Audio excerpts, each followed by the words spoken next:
Those Damn Ross Kids is a podcast for adults, and the opinions we express do not reflect the opinions of our employers or even ourselves. If you would like to support the show, go to Duckfeed.tv/tipjar and check out our Patreon campaign. Yeah, I'm having some stomach issues. Oh, I'm sorry. That's okay. Like it happens. Like a flu kind of thing? Like what? No, I just did like indigestion. I don't know, something like that. Yeah. Mm-hmm. I know a medicine that'll cure that and 4 other symptoms. Which? That's Xanax.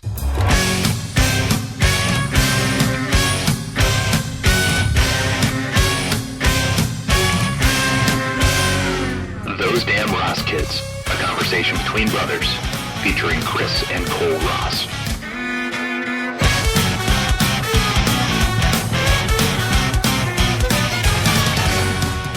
And at least 4 other symptoms. Yep.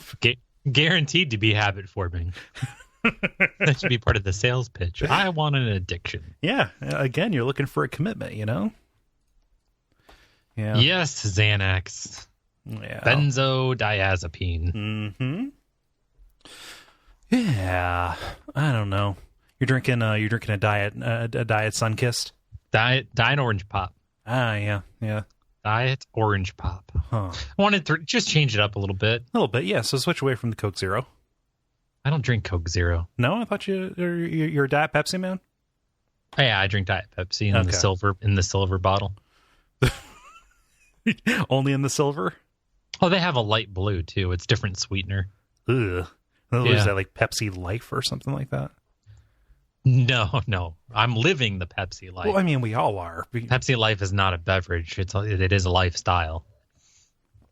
We might actually be the Pepsi generation. Has no one connected the dots between Charlie Sheen talking about winning and Donald Trump talking about winning? That's a really good point. I watched him the other night, and all I could think of was, because I never did, and he's like, we're going to win so big. And I'm like, wait a minute, I remember this, and it ends with AIDS. Huh. You know what I'm saying? It ends in a scary, lonely death. Yeah, I mean, it ends in irrelevance is what it ends in. Yeah, I didn't think of that. If Philadelphia is to be considered, then yes. Right. No, like that. I mean, that's a very astute comparison, Kris. I never, like at the the depths of an ether binge, you find winning. Well, I mean, that's a little bit of like the secret. I thought that, I don't know, there were a number of things that I thought would change that I thought would change post election. That, like, because people, regular politicians are generally different, more amped up versions of themselves before election and after election, right? Like, there's different behavior, there's different rhetoric, there's different speech patterns. You do different things, and right. in any number of ways. And this episode is coming out several weeks after we record it, so there are probably any number of other things that are happening with this. But like nothing else has changed. And I thought that he would stop leaning on superlatives so much. We're gonna win big league. Yeah. Big league, always referring to, like, it's so simple. It's so simple. Like, everything about you and the people you like is good, and everybody else is terrible.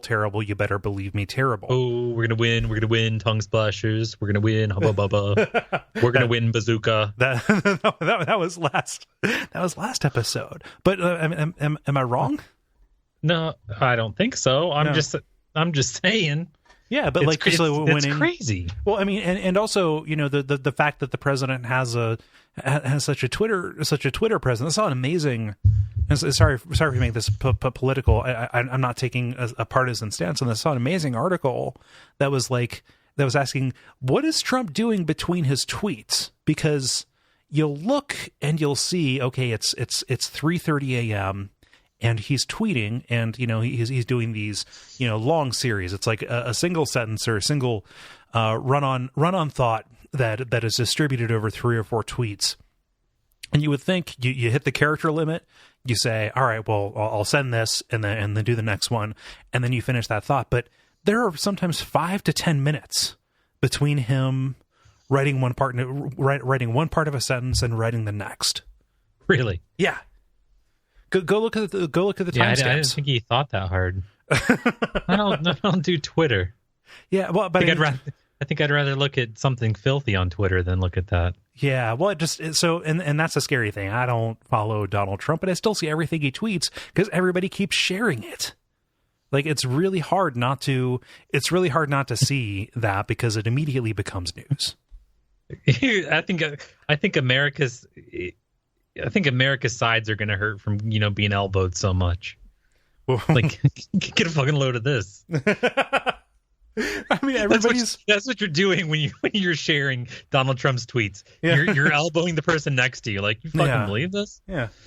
I don't want to say anything because he might call me out. But pretty soon, bruised ribs are going to be the American disease, not just diabetes. Oh, yeah. God. Man. Yeah, no, it's Rocky V is to be believed, probably. It's that's a good one. But yeah, it's it is probably that simple. Notice when he talks about some like an institution that criticizes him or is failing, like there was that review of the restaurant, like the Trump grill or whatever, and it was in Vanity Fair, and it was scathing. They just really tore into it. Like it's he's the poor person's idea of a rich person, right? Is kind of the operating principle that publication has. And his only response to that, as opposed to going after the substance of it, is to say, "Oh, have you seen the numbers on this? They're failing, they're dying, dead, sad." Like everything, even to disparage their business, right? Is to say, "Oh, their publication is dying," right. Let alone that Donald Trump had a magazine and it folded. And not because it was paper. Yeah, and that's the thing is that here's what used to happen. People that were in the mainstream would marginalize people on the outside. But when the people in the margin take over, they have to make the mainstream irrelevant. Yeah. And that's what he's doing. Mm-hmm. He's speaking from the margin, and he's saying, that doesn't matter anymore. The game is over here. And that's how he wins. Mm-hmm. He wins by saying none of that matters because we're playing here now. Yeah, you only need to listen to me. I'm the only person who can fix it. That's it. Yeah, right. It's not even that. I'm just saying he said those don't matter because we're doing this now. If they're saying good stuff about me, they're good. If they're saying bad stuff about me, they don't matter. It's not just that they're bad. Not even that. That they don't matter. It's the entire thing. Mm-hmm. It's like where you. But then why did he get so excited about being Times Person of the Year? There's nothing more mainstream than Time. No, I don't think so. Didn't they make OJ Times Person of the Year? I mean, Hitler and Stalin were Person of the Year. It's not like, hey, they're not sainting people. They're talking about who matters. But it definitely, like, he got salty when he didn't get it in the past, and he was really happy that he got it now. What did he do in the past? He tweeted and complained. He talked about how pretty much the same play. I don't know. He hasn't visited any VA hospitals or anything like that. No, I don't think so. It's funny. He talks a lot about helping out. He's meeting vets. with leaders of industry, I think. Yeah. He had a Did he meet with what's the guy? Oh man, they named that perfume after him. Did he? Jovan Musk, what's his name? Elon Musk. Yeah, Elon Musk. Yeah. Like this is incredibly dated. It's revealing when we recorded this. Yeah, he met with it was a whole gaggle of people. It was like Elon Musk. It was Jeff Bezos. Tim Cook was there, and he the report is that he kept the CEO of Twitter, whose name I can't recall. He didn't invite the CEO of Twitter because Twitter wouldn't allow them to create a Crooked Hillary emoji to replace the Crooked Hillary hashtag, despite the fact that Twitter is his press outlet now. Yeah, it's state-run media, basically. Yep. Oh God! Yeah, I'm glad that's solved. It's fucked. People were talking about going back and listening. One of the pre-election episodes. I know people are so overhearing this. I'm sad that we're talking about something so just boring. But they were talking about going back and listening to pre-election podcasts, specifically ours, saying, I think it was somewhere between Bill Brasky and North Korea is one of them, where the last time we really dug into this, and they're like, oh gosh, it's so bleak in hindsight, just because we were so dismissive, this couldn't have happened. No, that's what I'm saying. It's like its own snow globe. I don't know. It's much more fun to look at this 1,100-pound woman who's finally leaving her house. Yeah, an 1,100-pound woman. Yep. Huh. Hey, Chris, that's what I'm looking at. What episode is this? 197. 6. Damn you, Adams. No. Yeah, 196. Episode 196 of the Internet Comedy Podcast, which is redundant. Yeah. Those Damn Ross Kids. Yeah, your name is? My name's Chris. My name's Cole, and we're here to entertain your asses. Tell me about this 1,100-pound woman.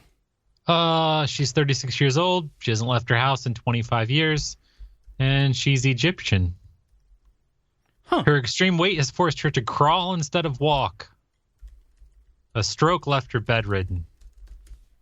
She fell down a well. Did she? Only halfway. Did she get? I was gonna say, well, how much misfortune could one person have? Jeez, that's you're bumming me out. Yeah. So she got a medical visa, and they're gonna pull her out of her house. Okay. And they're gonna try to figure out what the fuck's going on. What they can do. I'm trying to. She's got to lose. I don't know, like 300 pounds in order to be like weighed on a scale. They're thinking. Right. Yeah, that's only an estimate. Let alone be ambulatory. Yeah. Right. That's gonna be bad. Yeah. Huh. She got a medical visa to go to go where? See, they don't say where they're taking her. Huh. Maybe India. I don't know. Where do you go? I mean, it's India's closer. She's going to India. Yeah, and somebody's going to do bariatric surgery on her. Right. That's step one. But so this is going to sound cruel, but at a certain point, when a person gets above that, gets in that way, right? Gets that big to where it is a spectacle. They have to be valuable for research, right? I'm not saying oh, you're abnormal, you're fat, so you're bad, we're going to put you in a jar. I'm not doing any of that, but there has to be value in looking at even just oh, you're obvious, you got here because of this stroke, but also depression. We're going to put you in 300 jars. Oh God. Jesus. Yeah, I mean, I would think. I don't know how that works. I kind of had that discussion with somebody today, because part of my job is to talk to people who are indigent, and a lot of the questions that you ask as part of determining how to help them is, basically it's just a checklist of everything they don't have. Right. And so at the end of it, if you read it back and the person has to say, I have nothing in the world. Right. And some people, some clients will just say that. I have nothing in the world. I live day to day. Right. And when that comes out of your mouth, what doesn't click? What do you mean? What doesn't click on in your brain to say, I have to change what I'm doing? Oh, right. So this, you're talking about, depression. It's what doesn't click. I haven't left my house in 25 years. I can't walk. Mm-hmm. I have to crawl. Except, on down the line. When you say that out loud, mm-hmm. What doesn't click? Yeah. Well, you hear stories about that. I'll read about hoarders or something. Not just watch the TV show, but it's really kind of dig in, because it. I like reading things that are depressing, but it's the commonality in a lot of that is depression, anxiety, and just downright shame. It's okay, why is the oven full of newspapers? Well, there is no place else to put newspapers. Well, you have a whole house here. Well, to make room for the newspaper somewhere else, I would have had to address the situation somewhere else. So the newspapers go in the oven. You know, because that's just where they go now.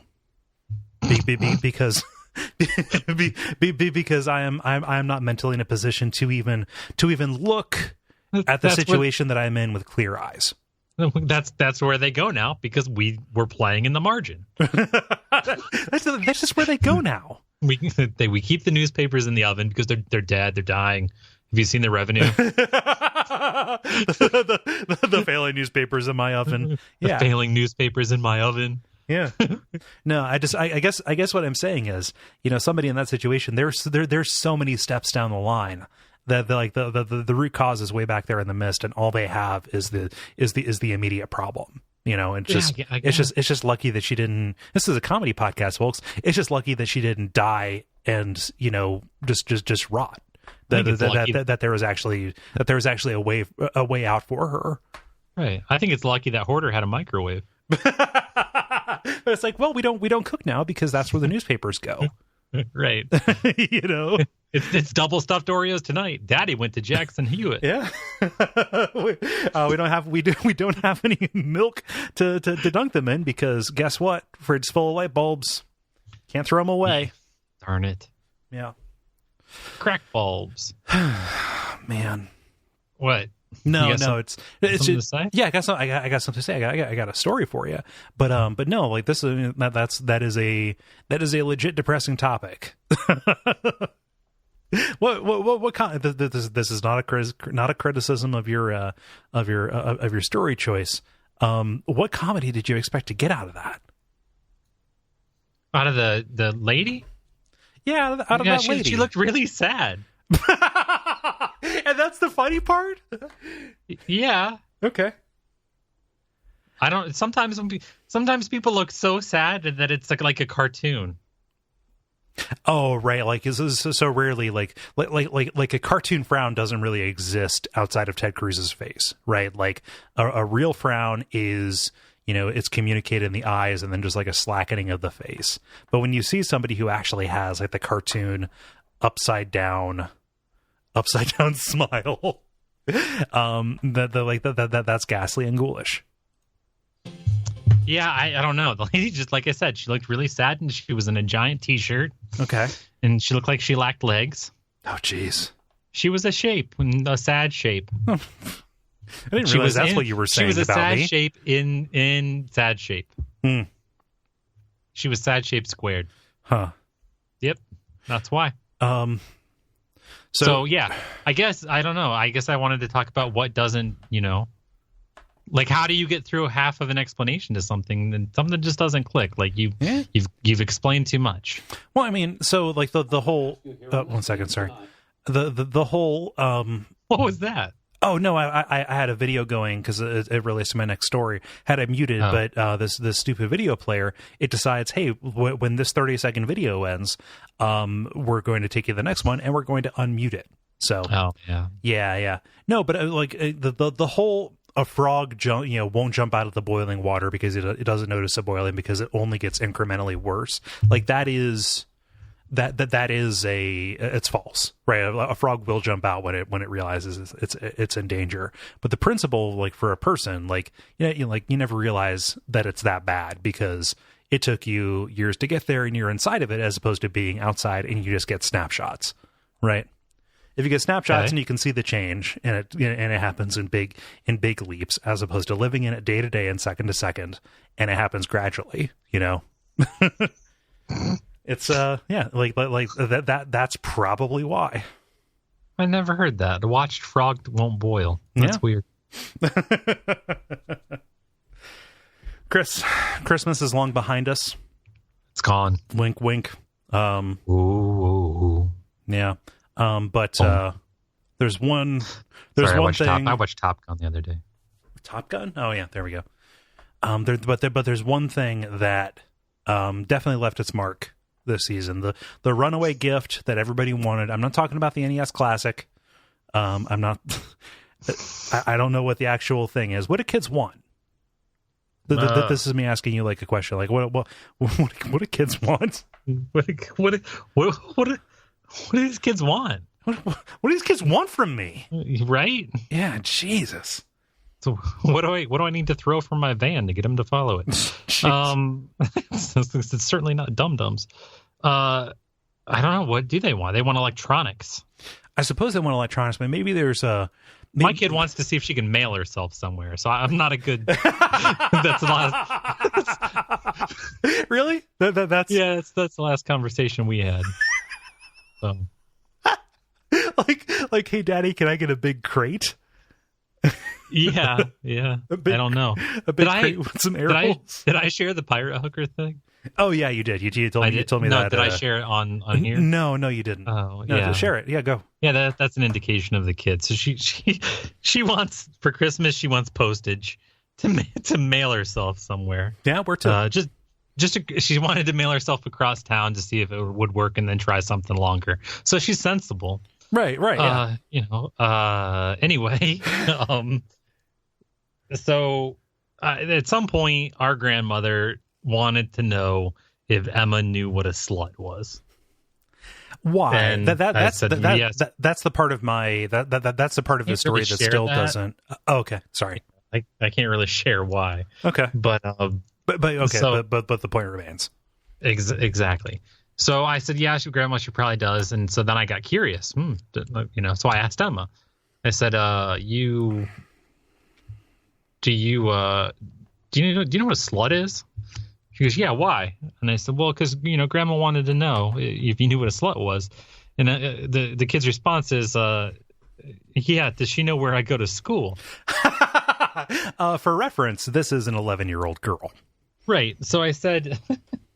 So I decided to push it, and I said, do you know what a pirate hooker is? And she said, it sounds like a flavor of Mountain Dew. And I said, well, what does that flavor taste like? And she said, sweat.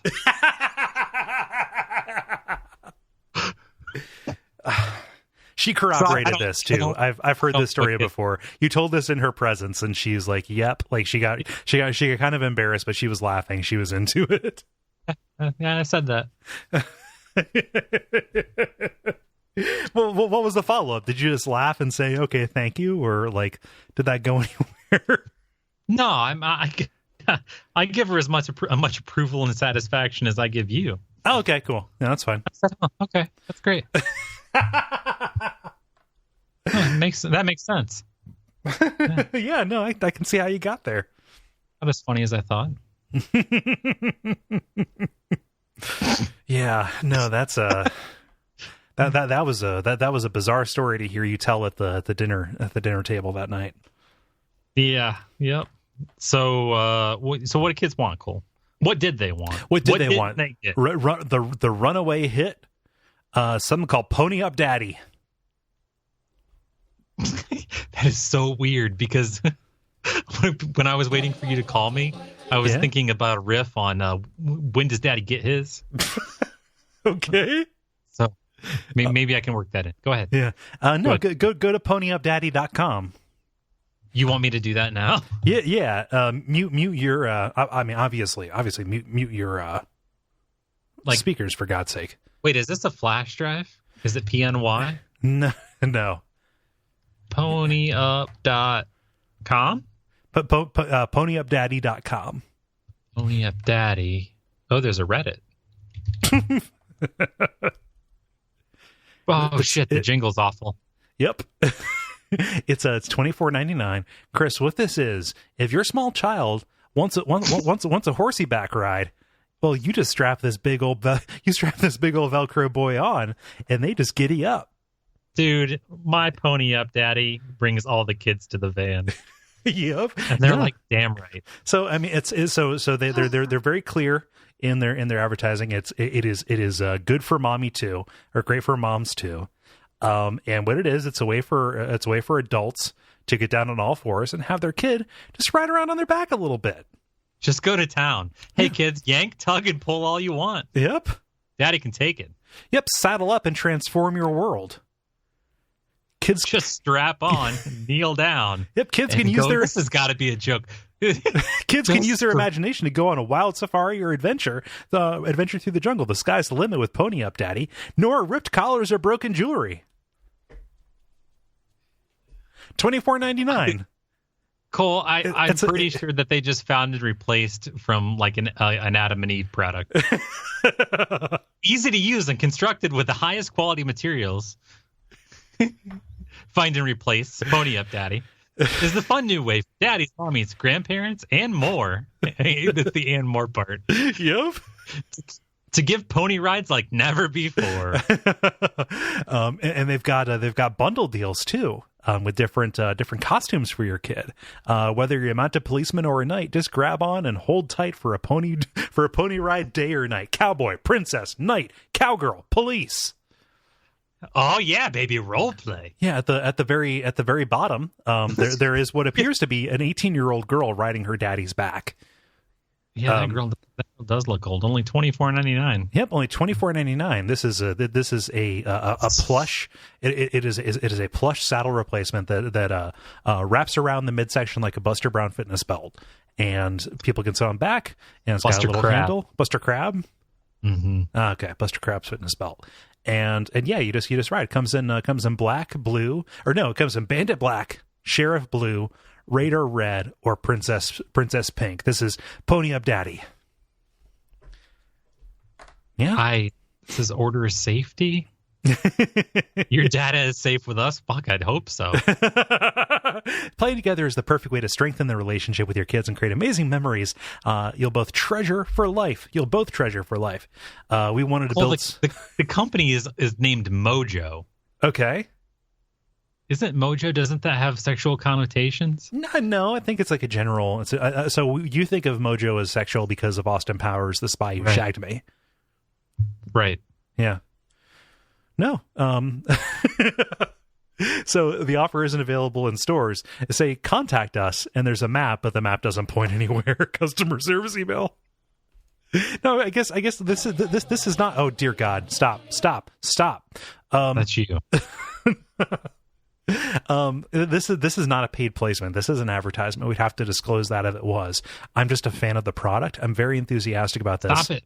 What? Did you reload the Pony, page? Pony, Pony? Yeah.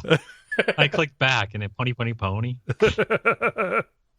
So I guess what I'm saying is, if you're looking for something to get with your gift cards, Pony Up Daddy might be it. This has to be just like a totally out of touch Christian company. Like just somebody living in the North Woods of Utah. Just totally out of it. Yeah. Oh, Mojo is the it's a website company. Oh, sorry. This is 2016 Pony Up Daddy LLC. Ooh, 2016. Yep. That's too much. So I just wanted you to be aware of that. Like we talk about products, we talk about apps, we talk about services, and I think this is going to change a lot of people's lives. It's changed mine. Hey, Chris, you got a story for me? Yeah, I guess. That's just... Oh, wow. It leaves a bad taste in my mouth. Let's go with something a little bit more interesting in the conventional sense. Okay. I'm not saying that wasn't a slight on you. Shade. Yeah. Yeah. So this guy named Tommy Thompson, he is a treasure hunter. And the investors who gave him a whole bunch of money to go find treasure are really pissed and have gotten him thrown in jail because he will not disclose the location of the treasure he found. Okay. So the treasure hunter has been held on a contempt charge since December of last year. So he's been in jail for a year. And a federal judge ordered another round of depositions in which the treasure hunter could divulge the location of 500 coins worth around $4 million. Whoa. The judge said that the guy claims he has memory loss, and that's why he can't tell him. So the judge said, well, maybe Mr. Thompson will find something within himself. Maybe he'll have an epiphany when he goes to jail again. He says it is a season. He says it is the season of miracles. You can't be okay. There can only be so much outrageous about a person, like you can't be a treasure hunter and have amnesia. If that was fictional, it'd be too much. treasure hunter on a vision quest in prison. You're describing the opening to a video game that I just played. Yeah, that's man, $8,000 per coin. Huh. What country? What country is this? I think it's here. Huh. Isn't it? Ours? Isn't that America?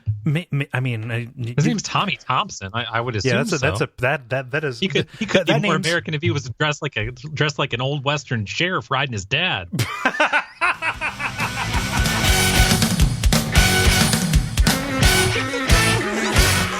This has been Those Damn Ross Kids.